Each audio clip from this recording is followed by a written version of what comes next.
kadib markii ay soo ifbaxday mooshin ay ka keeneen qaar ka mid ah xildhibaanada baarlamaanka Soomaaliya isla markaana mooshinkaasi ay u gudbiyeen guddoonka baarlamaanka Soomaaliya Maxamed Mursal Sheekh Cabdiraxmaan ayaa magaalada Muqdisho wadooyinka soo galay waxaa lagu arkayay dadweyne aad u fara badan kuwaas oo wajiyadooda aad ka dheehan kartay sida ay ugu xigyihiin mooshinka laga keenay xilligani madaxweynaha jamhuuriyadda Soomaaliya mudane Maxamed Cabdullaahi Farmaajo shacabkani ayaa waxay socdaal ay ku soo mareen wadooyinka Muqdisho iyagoon ugu dambeyntii isugu yimid taalada daljirka Dahsoon ee gobolkan Banaadir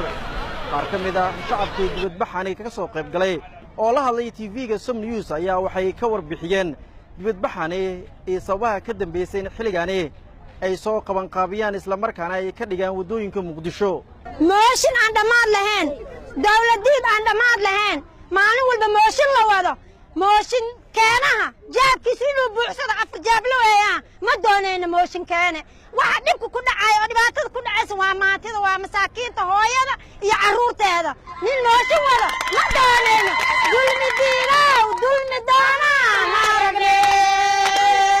dulmi diinow dulmi doona isku naqan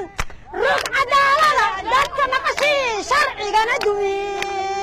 kaadibtoona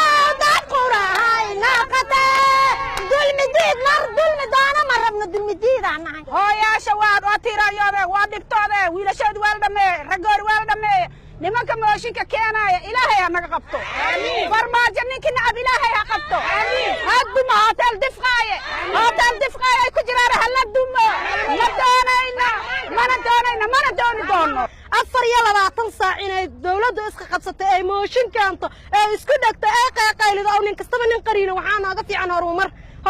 rabnaa annaga dawladda Soomaaliya inay saacadan mooshin iska keento ma ahan waxaan ka codsanaynaa inay waqtiga ana kale inay iska qabsato ma ahan waxaan uga baahanahay inay wax noo qabato waxaan u baahanahay horumarkayna guriyayna aan nabad ku seexano laba boqol baa laga dhigaa mushaarka sanadka cusub aan sugaynay mooshin ma sugaynay iyo naxtin ilmaha iyo carruurta waxaan ku dheelnaynaa aabba mushaarka la badina ee hooyo ooyinta iska daa inaad mooshin naga iska keentiin hadda adanku isqabsateen ma idinka sugaynin annaga waxaan idinka sugaynay wiilka furunta jiro wadaadkayga ilmahayga aabbaad furunta jiro waxaan dhahay aabbaha 200 soo qaadana maanta ka bacdi caanaha kirada la igu qabsamaa sidoo kale goobta waxaa ka hadlay gudoomiyaha ururka haweenka gobolka Banaadir Jawaahir Barqab waxay sheegteen xilligan aysan muhiim ahayn in mooshin laga keeno madaxweynaha jamhuuriyadda Soomaaliya mudane Maxamed Cabdullaahi Farmaajo waxay ka dhawaajisay inay dhageysan doonaan shacabka Soomaaliyeed sida ay ugu careysan yihiin mooshinkaasi isla markaana maamulka gobolka Banaadir uu bilaabayo sidii dibadbax kan ka weyn oo ugu dhici lahaa caasimadda Soomaaliya ee Muqdisho runtii dadka Soomaaliyeed dunida meel walba ay ka joogaan waa isku dareen waxaan aad uga xumahay in maanta dalka qalqal siyaasadeed in loo horseedo in maaragtay waxaan maalmahan ku joognay alxamdulillah dawlad wada shaqaynaysa aad iyo aad ugu maaragtay faraxsanahay in hooyadan labadan carruura wadato dareenkeeda inay cabirto ilaa hadashay baaq u dirto baarlamaanka Soomaaliyeed ee maalmahan aan in badan aan u duceynaynay waxaan rabnaa inaan dhaano marka hore waa mahadsantiin baarlamaanku ma xuma boqolkiiba boqol dad wanaagsana ka buuxa in aan dhaano adduunyada dadku waxa ay ku joogaan kuwana ku shaqeeyaan in nidaam iyo kala dambeyn iyo dawladnimo la helo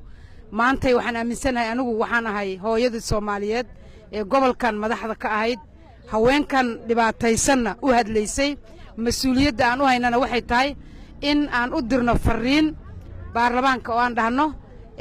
wixii aan idinkaga baranay oo ahayd dawlad wada shaqaynaysa isxambaarsan u turaysa dadkeeda nidaam iyo kala dambeyn iyo horumar leh maalmihii ugu dambeeyay waxaa khilaaf xoogan uu ka dhex taagnaa golaha shacabka taasoo ku aadan in mooshin laga keenay madaxweynaha Soomaaliya kadib markii xildhibaanada qaarkood ay tilmaameen mooshinkaasi inuu ku salaysan yahay heshiisyo kala duwan oo madaxweynaha jamhuuriyadda Soomaaliya la soo galay qaar ka mid ah wadamada caalamka isla markaana arintaasi ay sababtay in mooshin ay keenaan Cabdiraxmaan Waabiri Som News taalada daljirka Dahsoon Muqdisho